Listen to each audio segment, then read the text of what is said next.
overview. Okay, so this is what I was talking about. Operating temperature 920 to 1123, current density moderate, electrodes Ni nickel and NiO cathode, charge carriers carbonate ions, water management gaseous products, applications electrical utility, advantages and disadvantages. So okay, with that, coming to the details. So here electrolyte is a molten carbonate electrolyte, and it is a mixture of alkali metal carbonates. Okay, and usually it is lithium carbonate and potassium carbonate, or lithium carbonate and sodium carbonate. The lithium carbonate is a common term. Okay, potassium and sodium are variants.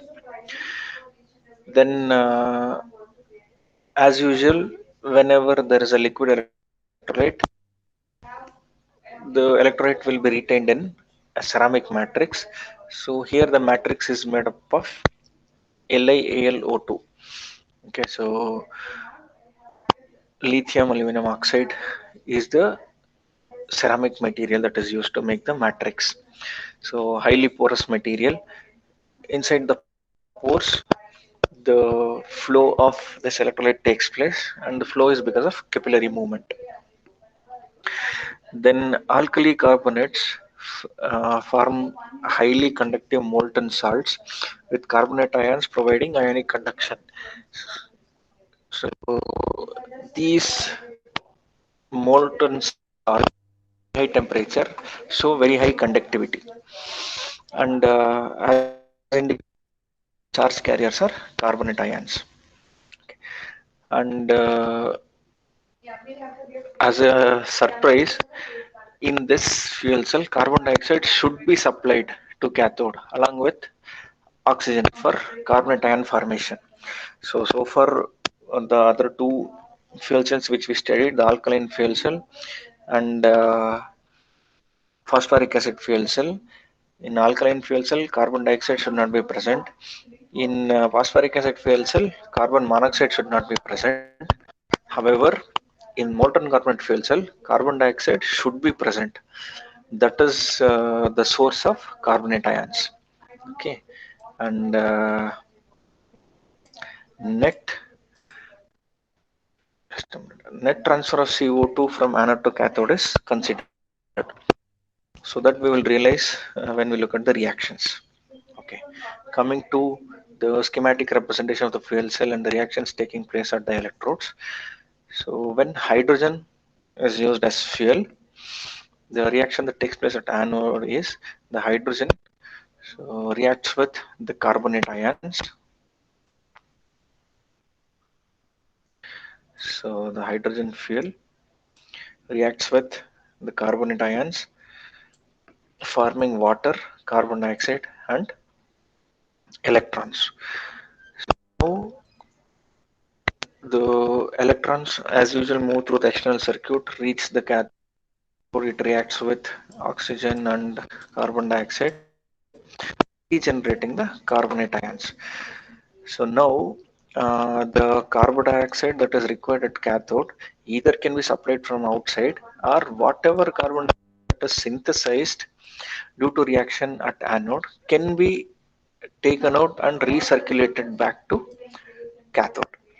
Okay, so that is another possibility. However, carbon dioxide is a requirement with respect to reaction. So now looking at the overall reaction, uh, if you cancel out all the terms on left hand side and right hand side of the equation, you will just get so hydrogen and oxygen on left side and water on right side. However, just because carbon dioxide plays a major role here, and the voltage generated in molten carbonate fuel cell has got something to do with the partial pressures of the gases associated. So that means the one of the ways of finding out the voltage generated from a fuel cell is using this equation, Nernst equation. So here the partial pressure of the reactants and products will play a major role. Okay, so hydrogen and oxygen are the reactants. So, and water is the product. Along with this, you will take into account the partial pressure of carbon dioxide at anode as well as cathode.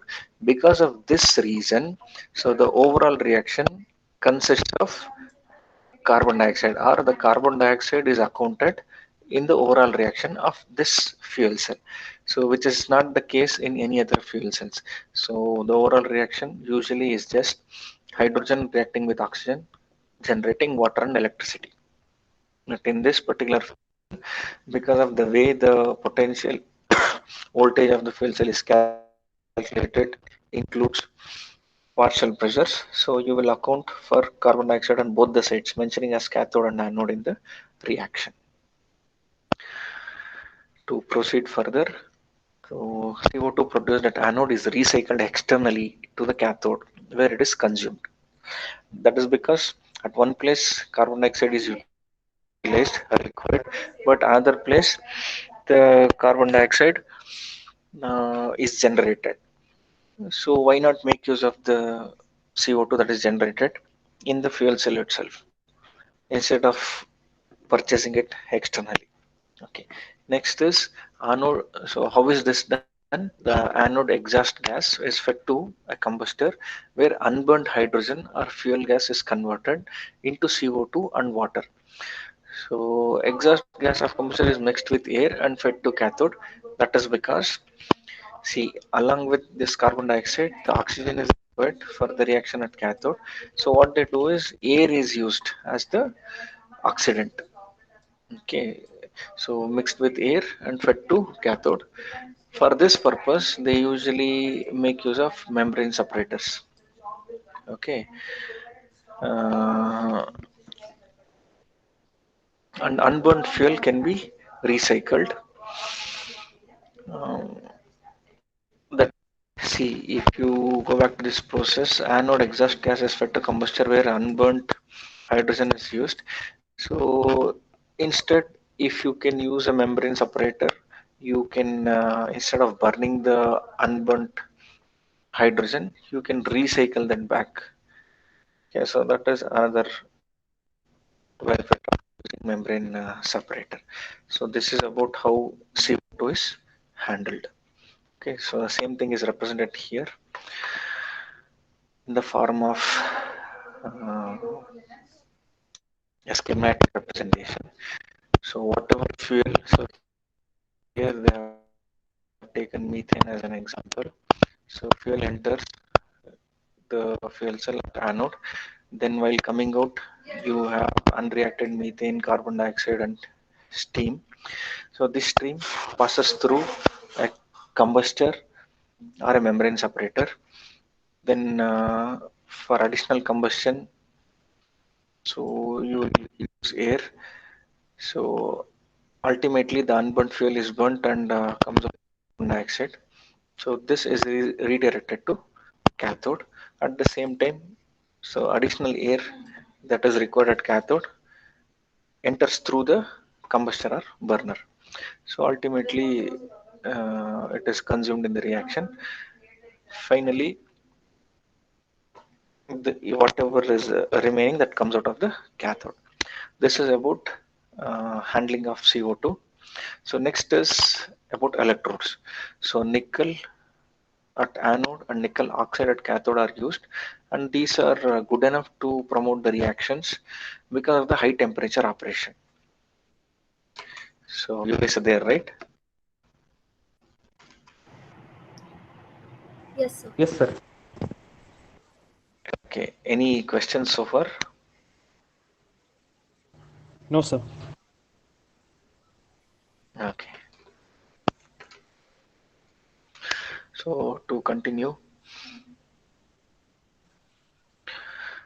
noble catalysts are not required because of a high temperature operation. Nickel and nickel oxide will do the job. And if there is any carbon monoxide present in the fuel, it will directly convert into CO2 during inside the fuel cell. And because of the high temperature operation, the reforming of the hydrocarbons can take place inside the fuel cell itself. Okay, so along with the conventional MCFC where hydrogen is used as fuel, there is a provision to use carbon monoxide itself as fuel in case of this MCFC. Okay, that is an alternative or an exception. So let's look at the reactions when carbon monoxide is used as fuel. Okay, so this carbon monoxide reacts with carbonate, so generating carbon dioxide and electrons. So as usual, these electrons pass through the external circuit and carbon dioxide through the external separator, and again it is clubbed with oxygen, regenerating the CO2. The only difference is instead of hydrogen, you are using carbon monoxide as fuel. So other than that, everything else is the same. But however, here one more difference is so water is formed when hydrogen is used as fuel. Here there is no water formation. The difference between using hydrogen and carbon monoxide as fuel. Okay. So now coming to the types of molten carbonate fuel cell. So you know that when the fuel is not hydrogen, you will end up processing the fuel. So going to the balance of plant along with the module of fuel cell, we need the additional fuel processing units as well, fuel reforming units. Uh, and whenever fuel cell is operating at high and very high temperature, this reforming can take place inside the fuel cell itself. Okay, so let's look at this case. This is an example of MCFC with direct internal reforming. So what happens here? The methane, which is a fuel, along with enters the reactor. So why steam? So because steam reforming of hydrocarbons is necessary in order to subject the hydrocarbons to reforming. Steam is required. So that is why the fuel methane enters with steam, and it is in direct contact with anode. So all the reforming takes place inside because the very high temperature here, and the carbon monoxide is generated along with hydrogen. So in this fuel cell, both hydrogen as well as carbon monoxide acts as fuel. So no issues with it. So both are consumed, and everything else is the same other than letting the methane or hydrocarbon directly into the fuel cell. The rest of the working principle of such a fuel cell is the same. So what is the specialty here? Reforming takes place internally, and the fuel is in direct anode. So that is direct internal reforming. Okay, so the second variant, second type of MCFC is indirect internal reforming. So here the only difference between the first case and the second case is the reforming is taking place inside the fuel cell. So it is internal only. However, there is no direct contact between the electrodes and the fuel. So there is a separate chamber, there is a bifurcation. So the fuel that enters along with steam so gets reformed here, and the hydrogen and carbon monoxide comes out. Only that comes in contact with the electrode. The rest of the process is same. So indirect reforming, that is because there is no direct contact between the fuel and the electrodes.